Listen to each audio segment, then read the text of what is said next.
निवेशक चाहे इक्विटी के हो या रियल एस्टेट और गोल्ड के हो, एक टैक्स ऐसा है जो कंफ्यूज भी करता है और परेशान भी।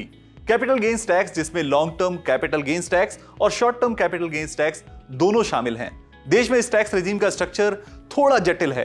पिछले कई बजट से आम निवेशकों से लेकर तमाम टैक्स एक्सपर्ट्स इसमें बदलाव की मांग कर रहे हैं। कई निवेशक तो इक्विटी पर एलटीसीजी को खत्म करने की भी मांग करते हैं। बजट में किसकी कितनी मांग पूरी होगी, ये तो 23 जुलाई को ही पता चलेगा। लेकिन पहले यह समझना जरूरी है कि देश में मौजूदा कैपिटल गेन्स टैक्स स्ट्रक्चर कैसा है और क्यों इसमें बदलाव की मांग हो रही है। खैर, टैक्स स्ट्रक्चर समझने से पहले यह समझ लेते हैं कि कोई एसेट कितने दिन में लॉन्ग टर्म के लिए क्वालिफाई कर जाता है। इक्विटी और इक्विटी म्यूचुअल फंड के लिए यह अवधि 1 साल की है। रियल एस्टेट में इसे 2 साल रखा गया है और गोल्ड अगर आप 3 साल तक होल्ड करते हैं तो ये लॉन्ग टर्म कैपिटल गेन्स के लिए क्वालिफाई कर जाता है। लिस्टेड कॉर्पोरेट बॉन्ड और G-Secs यानी गवर्नमेंट सिक्योरिटीज के लिए लॉन्ग टर्म एसेट क्वालिफाई करने की अवधि 1 साल है। वहीं अनलिस्टेड डेट सिक्योरिटीज को 3 साल बाद लॉन्ग टर्म कैपिटल गेन्स के लिए शामिल किया जाता है। यह तो था कोई एसेट क्लास कब लॉन्ग टर्म एसेट कहलाएगा। अब इसका टैक्सेशन समझ लेते हैं। अगर आपका निवेश एलटीसीजी के तहत आता है तो इक्विटी और इक्विटी म्यूचुअल फंड्स पर 1 लाख से ऊपर के मुनाफे पर 10% की दर से आपको एलटीसीजी देना होगा। एसटीसीजी में टैक्स की दर 15% रखी गई है। रियल एस्टेट के लिए एसटीसीजी की दर इनकम टैक्स स्लैब के मुताबिक रहेगी, लेकिन एलटीसीजी में इंडेक्सेशन के साथ 20% का टैक्स लगता है। अगर आपका निवेश सोने में है तो एसटीसीजी में आपको टैक्स स्लैब के मुताबिक ही टैक्स देना होगा। वहीं एलटीसीजी के लिए इंडेक्सेशन के साथ 20% का टैक्स देना होगा। लिस्टेड कॉर्पोरेट बॉन्ड और गवर्नमेंट सिक्योरिटीज के निवेशकों को एसटीसीजी में टैक्स स्लैब के मुताबिक टैक्स देना होगा। वहीं एलटीसीजी होने पर बिना इंडेक्सेशन के 10% का टैक्स उन्हें देना होगा।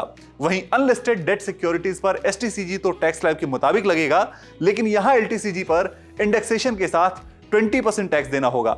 यहां पर ध्यान देने की बात यह है कि फिक्स इनकम म्यूचुअल फंड, जिन्हें डेट फंड भी कहते हैं, उन पर जो भी गेन्स होंगे उस पर आपको स्लैब रेट के हिसाब से ही टैक्स देना होगा। अब आपने देख ही लिया कि अलग अलग एसेट क्लास के लिए होल्डिंग पीरियड अलग अलग हैं, एलटीसीजी की दरें अलग हैं, एसटीसीजी की दरें अलग हैं। कहीं इंडेक्सेशन का फायदा है तो कहीं पर नहीं है। जो चर्चा इस वक्त है वो ये कि सरकार इस टैक्स स्ट्रक्चर को आसान बनाए ताकि रिटेल निवेशकों को अपना टैक्स कैलकुलेट करने और उसे समझने में आसानी हो। एनडीटीवी प्रॉफिट से बात करते हुए ईवाई इंडिया के इंटरनेशनल टैक्स और ट्रांजैक्शन सर्विसेज के लीडर प्रणव सायता ने इसे आसान बनाने पर जोर दिया। उनका मानना है कि इस बजट में सरकार को इस पर ध्यान देना ही चाहिए। Over a period of time and very legitimately, various things have evolved with the result that it's become quite complex. Depending on the nature of the asset, whether it is financial instruments or otherwise, within financial instruments, what is exactly the nature of the asset? What is the period of holding? Has the transaction been on market or off market? Is it STT paid or not paid? The period of holding, whether it should be 1 year, 2 years, 3 years. And it's gotten quite complex over a period of time just because of the way in which it has evolved. A great tax regime normally should be simple so that the taxpayer pretty much knows very easily what is his likely tax liability in certain situations. So I think there is a need, a real need, to simplify and rationalize the capital gains tax regime rather than have too many categories of assets and too many different treatments. अब देखना यह होगा कि 23 जुलाई को वित्त मंत्री जी इस पर क्या फैसला करेंगी।